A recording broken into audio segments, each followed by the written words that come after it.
É o Jornal A Crítica, diretamente do Parque de Exposições Laucídio Coelho, onde está acontecendo mais uma edição da Expogenética, essa feira, né, que vem movimentando bastante o cenário do agronegócio, da pecuária aqui do estado de Mato Grosso do Sul. E quando a gente fala de Expogenética e de outras feiras que acontecem aqui no Parque de Exposições Laucídio Coelho, a gente tem que falar de meio ambiente, sustentabilidade, reciclagem e todo esse assunto que você conhece muito bem.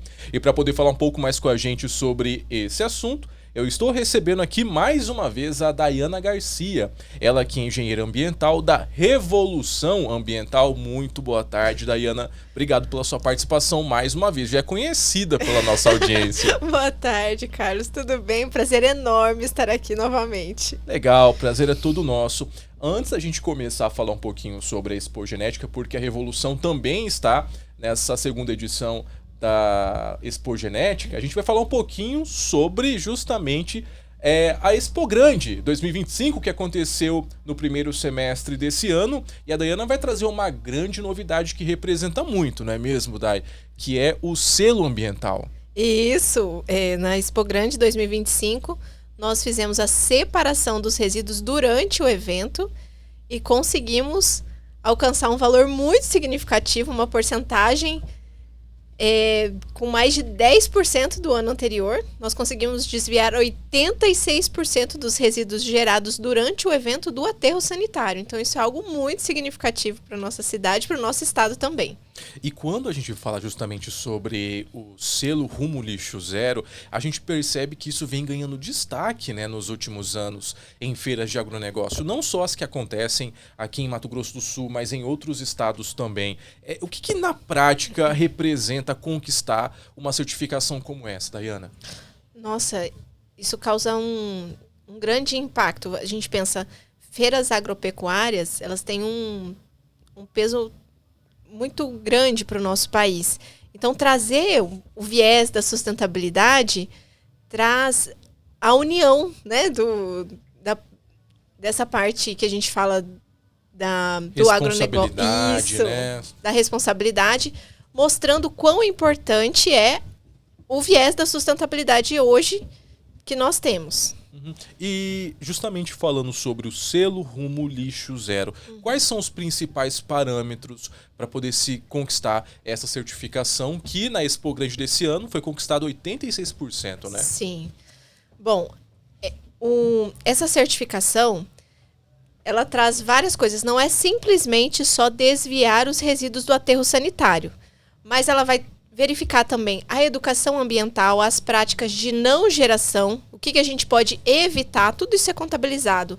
O que é reaproveitado, reutilizado, todas as políticas de gestão de resíduos durante o evento que são aplicadas, além da separação adequada dos resíduos, certo? O que vai para reciclagem, o que vai para compostagem, e aí só uma parte bem pequena que vai para o aterro sanitário.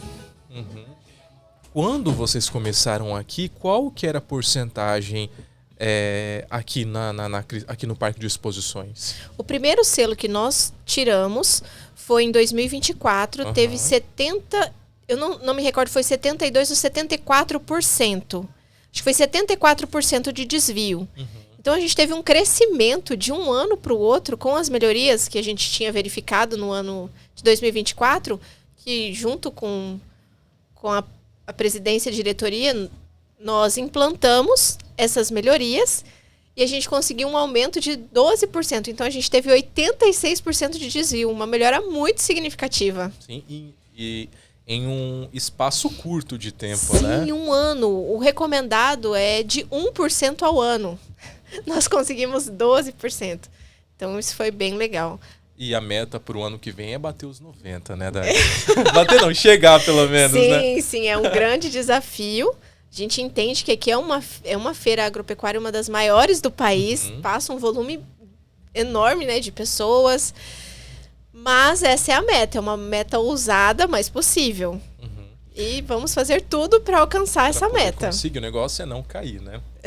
Dayana, explica um pouco pra gente quais são os tipos de resíduos, né? Eu tô falando resíduos porque você não gosta que fala lixo, né? A gente já conversou aqui em outras ocasiões, ela disse que não gosta de usar esse termo lixo.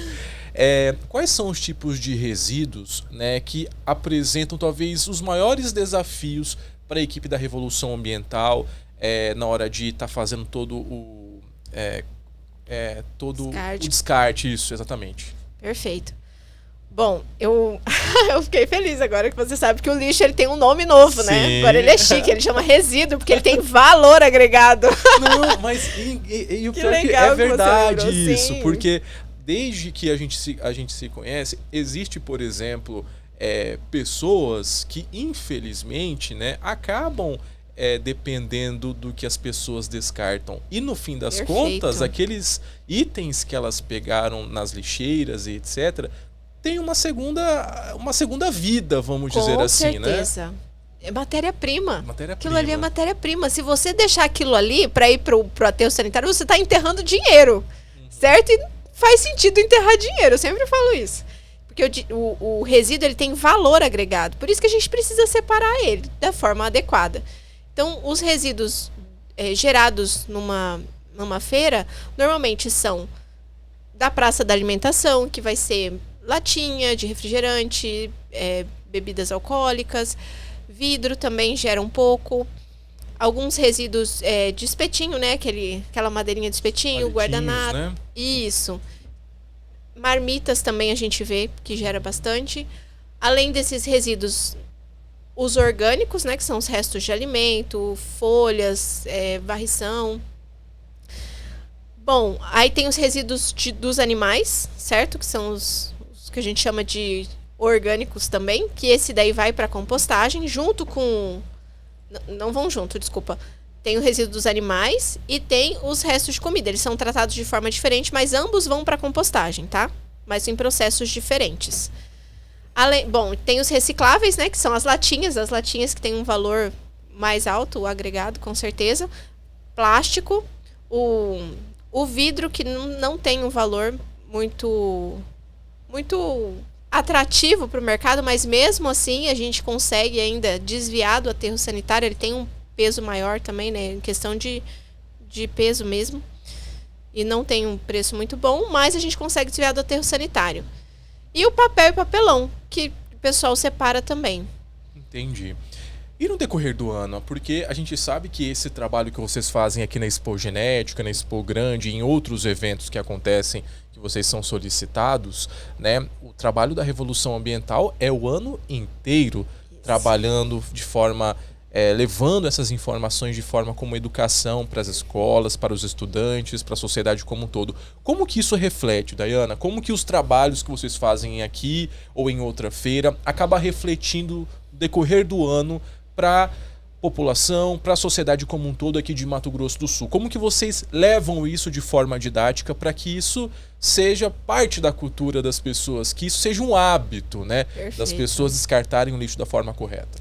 Excelente pergunta. Bom, a educação ambiental ela precisa ser contínua. Não é algo que acontece durante a feira. Durante a feira existe o movimento, mas ela é feita antes, durante e depois. O ano inteiro no parque. Então a gente começa, é a mesma coisa de uma semente. A gente planta a semente, prepara o solo, planta e vai cuidando até que a plantinha começa a nascer. E ela dá frutos. Então a educação ambiental é a mesma coisa. A gente começa lá no início do ano, todo um trabalho de melhoramento. Durante a feira tem um outro trabalho, tem o pós.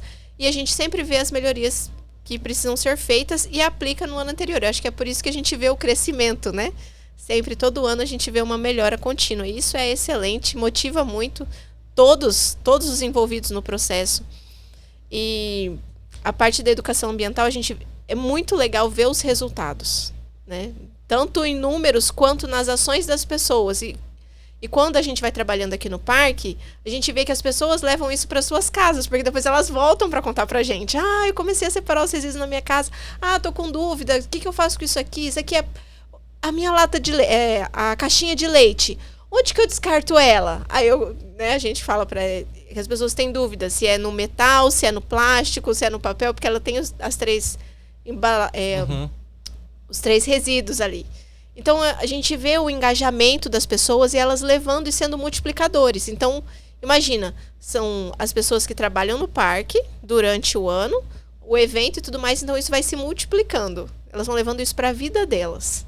Ô, Dayana, eu me lembro que na época da escola, a gente via muitas mensagens, né? Iam muitos palestrantes, né? Pessoas, engenheiros como você, passar as informações pra gente de como descartar. E uma coisa que me chamava muito a atenção é quando eles falavam, olha, esse material específico, esse chinelo de borracha, se você descartar na rua ou em um ambiente onde tem terra, leva 85 anos pra se decompor. Eu achava aquilo assim, pô, é muito tempo, né? Isso é verdade? Fala um pouquinho pra gente sobre isso. É real, existem estudos, né, que mostram o tempo de decomposição de cada material, de cada resíduo do pneu. As pessoas até brincam, né? Ah, vamos viver a vida porque a gente vive menos que um saquinho plástico que não é biodegradável. Gente, imagina. Já pensou? Então, é pra gente ter noção do quanto impactante é a geração do resíduo e do descarte inadequado. Descartar no lugar errado, a gente fala. Pegar um resíduo, o pessoal coloca ali, tá aqui, queima. Não, gente, não queima. É a mesma coisa que queimar dinheiro, não queima. Não queime, não enterra, tá? E joga em terreno baldio, sabe? E às vezes as crianças vão brincar ali, imagina. Um local todo poluído, cheio de resíduo. Às vezes esse resíduo vai para um corpo hídrico, vai para um rio, polui o meio ambiente, polui todo o ecossistema no local. Então, existe... Por isso que é tão importante a separação na fonte geradora. É o principal, separar os resíduos antes de descartar tudo junto ali misturado. É uma lição muito grande, né? E isso vai de encontro, Dayana, porque as pessoas precisam ter essa responsabilidade, né? De saber que isso lá para frente pode trazer... Pode não, traz inúmeros benefícios quando você tem essa responsabilidade e quando você acaba dialogando, educando, trazendo isso, ensinando isso para quem mora com você, que são os seus filhos. Então é muito importante ensinar isso desde sempre para que as próximas gerações não tenham aqueles mesmos mau hábitos, né, que nós tivemos lá atrás, porque Perfeito. Era uma outra época, né, era uma outra cabeça. Sim, eu estava pensando aqui, imagina, os resíduos que nós geramos, se eles duram 400 anos... Se eles ficam no lugar inadequado, nós não vamos estar aqui. Mas, né, os filhos dos nossos filhos vão estar com os nossos resíduos que nós geramos e estão ali se decompondo. Imagina? Uhum. Com os nossos resíduos, os resíduos dos nossos filhos, e a geração não vai estar mais aqui, mas os resíduos estarão. Imagina? Por isso que é tão importante a gente fazer essa correta gestão dos resíduos. Muito bem. Eu conversei com a engenheira ambiental Dayana Garcia, ela que faz parte da Revolução Ambiental, que trabalha aqui nas feiras que acontecem na Acrisul, aqui no Parque de Exposições Laucídio Coelho, inclusive, estão aqui trabalhando na Expogenética, conscientizando, cuidando muito bem dos resíduos que estão sendo descartados e conscientizando a população que passa aqui pelo Parque de Exposições. Dayana, muito obrigado, parabéns pelo seu trabalho à frente da Revolução Ambiental. Muito obrigado, o prazer é todo meu. É o Jornal A Crítica, diretamente da Expogenética 2025.